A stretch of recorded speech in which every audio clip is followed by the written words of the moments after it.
During the British Industrial Revolution, 1760 to 1840, child labor was prevalent in factories, mines, and agriculture.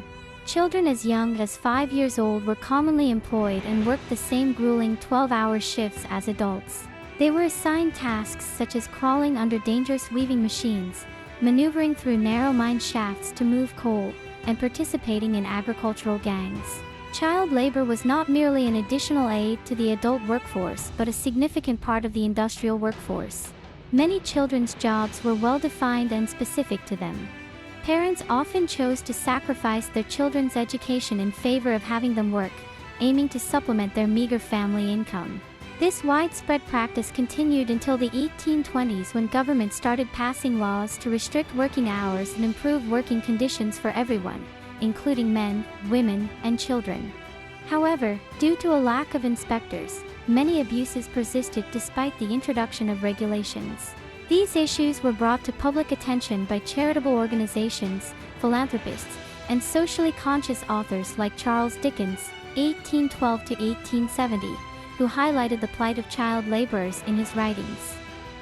During the British Industrial Revolution, access to education for children was limited and often overlooked. Sending a child to school required payment of a fee, even the most affordable of which demanded a penny a day. As a result, many parents did not prioritize formal education for their children.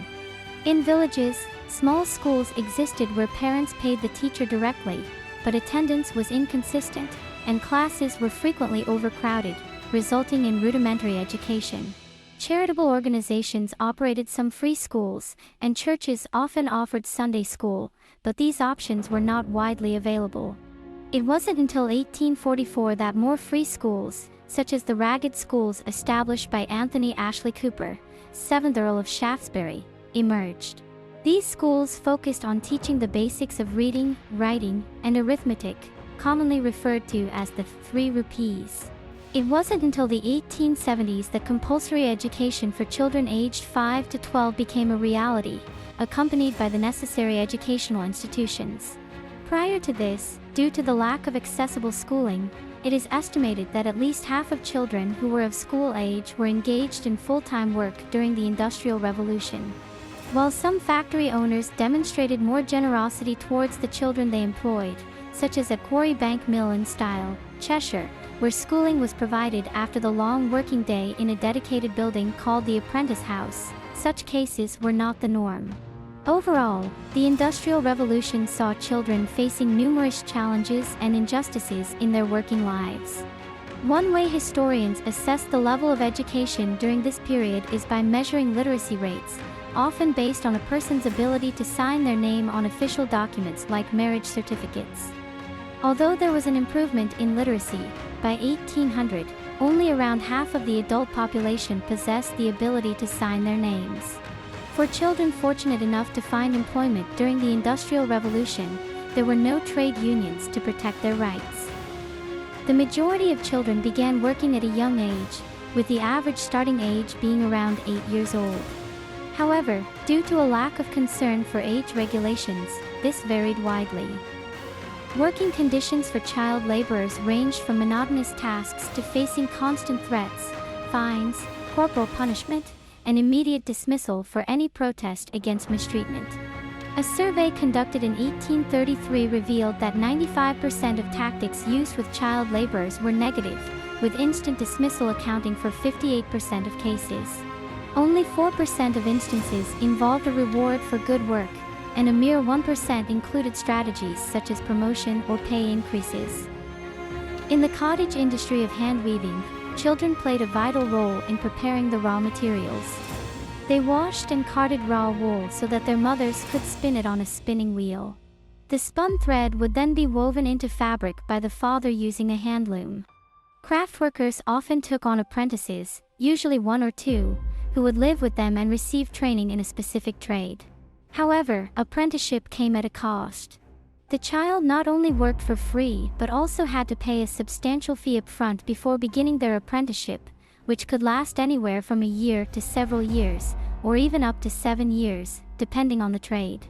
Children were also involved in their parents' or relatives' small businesses, such as basket weaving, blacksmithing, and pottery. They would contribute to these small-scale manufacturing activities, assisting with various tasks and learning the trade from their family members. Agriculture remained a significant industry during the Industrial Revolution, employing approximately 35% of Britain's total workforce in 1800. Children continued to play a crucial role in agricultural work, as they had done for generations.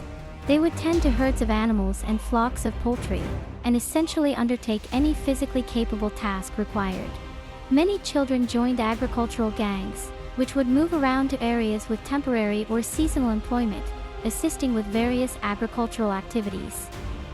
In Britain, men, women, and children were employed in the country's coal mines, which experienced a significant boom during the Industrial Revolution due to the growing demand for fuel to power steam engines. While all three groups had been involved in mining prior to the introduction of machinery, the industry's expansion led to an even greater number of individuals participating in mining activities.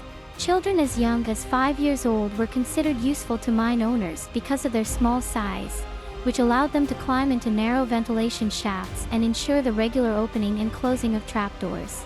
As these children grew older, they were assigned tasks such as shifting coal from the working level to the surface or sorting it from other debris before it was transported away. Those who pulled the coal carts using a harness were known as couriers, while those who pushed the carts were called thrusters. This work was physically demanding and detrimental to the child's development. Many parents, despite the health hazards involved, did not object to their children working in mines because their earnings were crucial for the family's income. Moreover, over half of the children working in mines continued their employment into adulthood, as it provided a stable path to secure lifelong employment. Between 1800 and 1850, children accounted for approximately 20 to 50% of the mining workforce.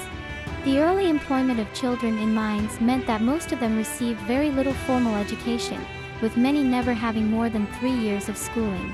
These young miners often experienced health problems due to the physically demanding nature of their work and the long 12-hour shifts. Breathing in coal dust over the years led to the development of lung diseases later in life.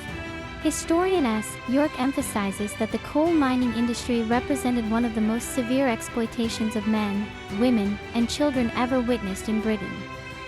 The introduction of steam-powered machines, particularly in textile mills, marked a significant development during the Industrial Revolution. However, these factories came with numerous drawbacks. They were characterized by darkness, noise, and deliberately maintained dampness to ensure the suppleness of cotton threads and minimize breakages. The mechanization of manufacturing reduced the need for highly skilled workers, and children were often assigned tasks that required them to work under the machines. Children in factories were responsible for clearing up cotton waste, repairing broken threads, and removing blockages from the machinery. This work was dangerous, as the machines could be unpredictable, with massive weaving machines sometimes coming to sudden halts, resulting in heavy parts falling and movable components, such as spindles, flying around like projectiles. Child laborers in factories endured long working hours, similar to the adults around them, typically working 12-hour shifts 6 days a week. The 12-hour shifts conveniently split the day in two for employers, ensuring continuous operation of the machines, as one child finished their shift and another took their place. This practice was known as hotbedding. Children were preferred as the cheapest source of labor, with employers exploiting their nimble fingers and smaller bodies to access tight spaces and work under machinery where adults couldn't. Moreover, children were more vulnerable to bullying and threats from supervisors, as they lacked the ability to fight back. Children were also apprenticed to factory owners in a system resembling indentured servitude. Parents received money from their parish to allow their children to work in factories. This practice was widespread, and it wasn't until 1816 that a limit was placed on the distance children could be required to travel to work, capping it at 64 kilometers. Children without homes in a paid position elsewhere were, if boys, often trained to become a shoe black, that is someone who shines shoes in the street. These paupers were given this opportunity by charitable organizations so that they would not have to go to the infamous workhouse. The workhouse was brought into existence in 1834 and was deliberately intended to be such an awful place that it did little more than keep its inhabitants alive in the belief that any more charity than that would simply encourage the poor not to bother looking for paid work.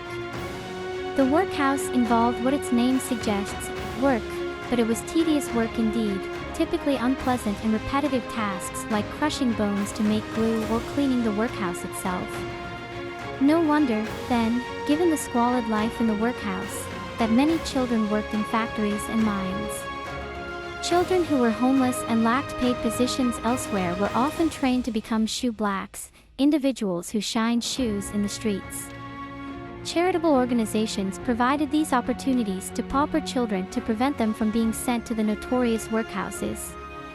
The establishment of workhouses in 1834 was a deliberate measure to create an intentionally dreadful place that offered minimal support to its residents, primarily aimed at keeping them alive. The idea behind this harsh approach was that providing anything beyond basic sustenance would discourage the poor from seeking paid employment. The workhouse, as its name implies, involved labor, but the tasks assigned were tedious, unpleasant, and repetitive.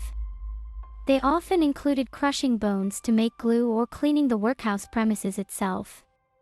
Given the wretched conditions and bleak existence in the workhouse, it is not surprising that many children sought employment in factories and mines as an alternative. The dire circumstances of the workhouse, combined with the monotonous and unsatisfactory nature of the work assigned, contributed to the preference of children for other forms of labor, such as factory work or mining. The workhouse system, designed to discourage dependency on charity, inadvertently pushed children towards these industries, where they could potentially earn income and escape the harsh realities of life in the workhouse. Over time, governments took steps to address the issues that trade unions had long fought for, and starting from the 1830s, there were gradual improvements in the conditions for workers in factories and mines, including children. Historically, governments have been hesitant to intervene in trade, adhering to a laissez-faire economic approach. Furthermore, the fact that many members of parliament were themselves prominent employers created a conflict of interest.